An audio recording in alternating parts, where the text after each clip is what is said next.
Ave Maris Stella. Hello and welcome back to Vatican II in a Year. This is your host, Father Matthew Schneider. I am a priest in the Holy Church of Christ, and I teach theology. This is a podcast on StarQuest Production Network at sqpn.com. Today we're on day 44. We're going through Inter Mirifica, and today we're talking about paragraphs 13 and 14 on the importance of Catholic media. This is continuing chapter 2 on the pastoral activity of the church, right? So this is the more practical chapter, as Sister Hosea told us. Now, if you want to follow along, we have a reading plan and more details at sqpn.com/Vatican or frmatthewlc.com/Vatican. Yesterday, we talked about how all in the church must use the media well and the need for Catholic press. Today, we're going to talk about Catholic media as being important and how all the church should support it, right? So those are the main themes we're going to talk about today. It's a little longer, so hopefully we'll get done in 15 minutes. This one will end up being one of the longer ones with my notes. As I've said before, I pull these out, kind of put the paragraphs here in a kind of layout that makes it easier to read, and then I put some notes on each one. And this one's a little longer. So let's get into it.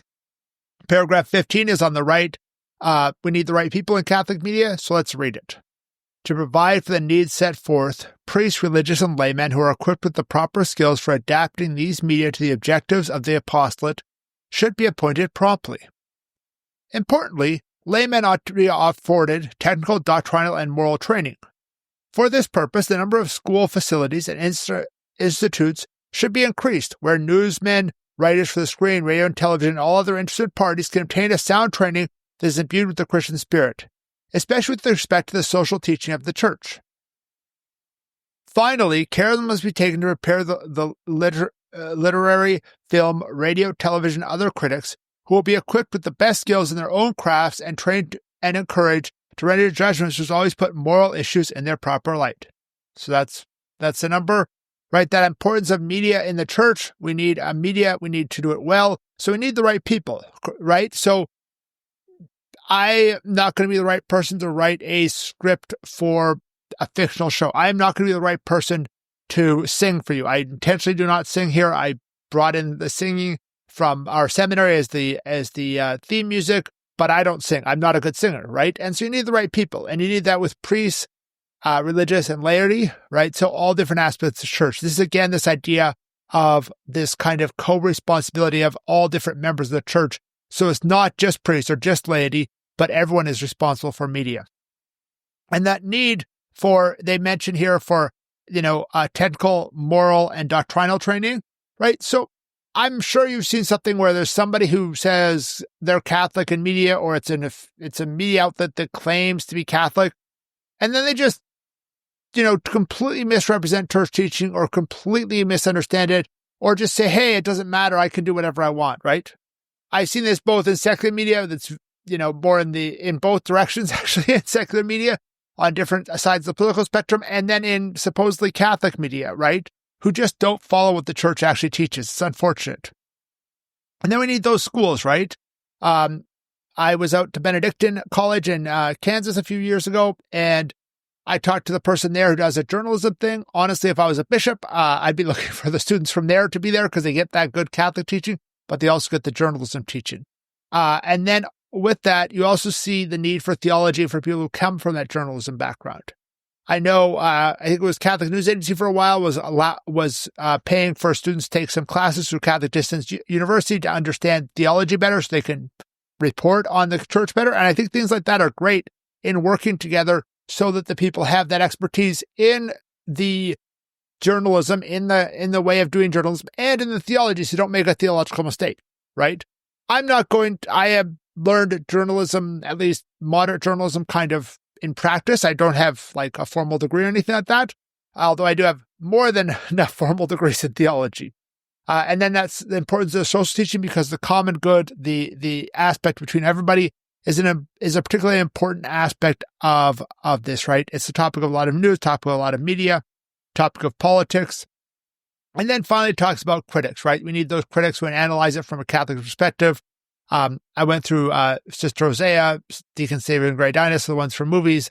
There's a number of other ones who do it within the church that are very helpful for people who are not going to, so we don't have to watch everything ourselves. We can get a kind of quick 5-minute read where it's like, okay, is this movie worth watching? So, paragraph 17 is talking about the church and making movies appropriate for different contexts, especially different ages. Let's read it. Since the proper use of media of social communications, which are available to audiences of different cultural backgrounds and ages, calls for instruction proper to their needs, programs that are suitable for the purpose, especially when they are designed for young people, should be encouraged, increased in numbers, and organized according to Christian moral principles. This should be done in Catholic schools at every level, in seminaries, and in lay apostolate groups. To speed this along, catechetical manuals shall present and explain Catholic teaching and regulations on this matter. So I'm sure you all, I don't know, I always enjoy when I see things like VeggieTales or the CCC, I forget what it stands for. They did a number of animations like Our Lady of Guadalupe and Our Lady of Lourdes and things like that, probably 20 years ago, but they still circle around. And those are great for little kids. I got a few, probably a year or two ago, somebody was doing something else like this, sent me a request and said, hey, can you review this? And I'm like, can I get it sent to like my nephew and niece?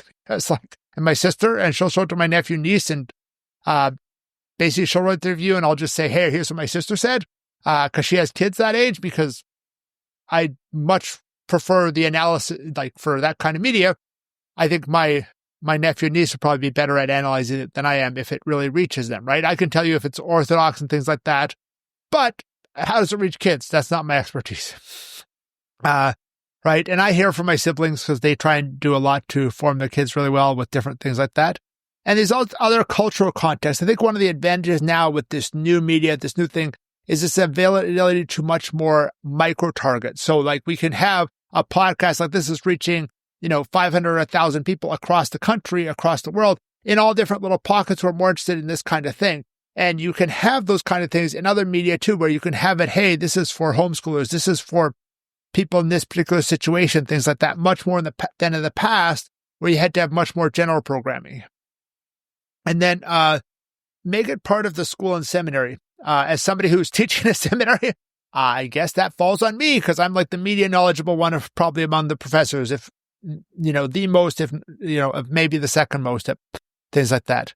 And then we need to instruct people on how to use the media. Sister Jose talked about Pauline media studies. It's one example of that. There's a few others that really go into how we should use the media as Catholics. So moving on, paragraph 17, it talks about Catholic media and the need for support, right? So let's read it. It is quite unbecoming for the Church's children idly to permit the message of salvation to be thwarted or impeded by the technical delays or expenses, however vast, which are encountered by the very nature of these media. Therefore, this sacred synod advises them of the obligations they have to maintain and assist Catholic newspapers, periodicals, and film projects, radio and television programs, and stations, whose principal objective is to spread and defend the truth and foster Christian influence in human society. At the same time, the Synod earnestly invites these organizations and individuals who possess financial and technical ability to support these media and freely and generously with their resources and their skills, inasmuch as they contribute to genuine culture and apostolate, right? So that's the number. I noted before how the Catholic media doesn't work without donations. We need donations. So it's really reminding people that they need to help with this. This is part of tithing, right? And it's, I'm not here to say exactly how much, people should give, but people should give something to their parish and give something to other Catholic charities and apostolates. And in those apostolates, we have the media, right? We have all the different types of Catholic media out there. And the media needs to be diffused. And one of the things that's happened, maybe it's just more visible now than it was 50 years ago, but the objectivity of the media and the kind of media pushing some message of some rich person, some organization is coming more and more, right? You have different things. For example, you have the Epoch Times, which is owned by the Falun Gong, which is a Chinese new religious movement that has some interesting beliefs contrary to Christianity, and they definitely want to push their narrative with the Epoch Times. And you have things like Washington Post. Jeff Bezos owned it. Now, do you expect the Washington Post is going to report the same vigor on Amazon workers being mistreated as if Jeff Bezos didn't own it? Realistically, probably not. And so the church needs to help here, because there is a kind of bias in every media out there. And obviously we want the objective truth. And it's hard to get that when every single media is trying to serve some other purpose that is in some way contrary to the objective truth. The church has her perspective, but ultimately she should serve the objective truth much more than, say a billionaire or a kind of questionable religious organization. And then larger organizations can also help, as noted here. An example of this was back around the time of the council. I think it would have been just before it here. Fulton Sheen had a radio program called The Catholic Hour, and the broadcast was sponsored by the National Council of Catholic Men, which maxed out at about 9 million members in 10,000 local organizations. I think it was similar to the Knights at the time. It's since gone away, but that was an organization fairly large that was supporting a fairly significant media thing where Fulton Sheen would be on the radio every week for an hour. This was before he was a bishop. It was Monsignor Fulton Sheen at the time. So finally, we have paragraph 18, which is on the World Communication Day. This is the paragraph that really presents this idea of World Communication Day, which we mentioned back in the interview with Sister Hosea. And so let's read it. Moreover, the varied apostle of the Church with respect to the media of social communication may be strengthened effectively each year in every diocese of the world. By the determination of the bishops, there should be celebrated a day in which the faithful are instructed in their responsibilities in this regard. They should be invited to pray and contribute funds for this cause. Such funds are to be expended exclusively on the promotion, maintenance, and development of institutes and undertakings of the Church in this area, according to the needs of the whole Catholic world. One of the things that I think a lot of people assume for World Communication Day is just those involved in that kind of apostle, that kind of area of work and things like that, right? Whether they are Catholic, explicitly Catholic media, or a Catholic who, is a filmmaker who makes movies that aren't explicitly Catholic but are, generally morally good, right? For example, a Catholic might be a digital editor on VeggieTales. VeggieTales is not Catholic, it's general Christian, right? But one of the things this actual paragraph, which is bringing it about, is saying it's for everybody. It's also for instructing us on how to use media, right?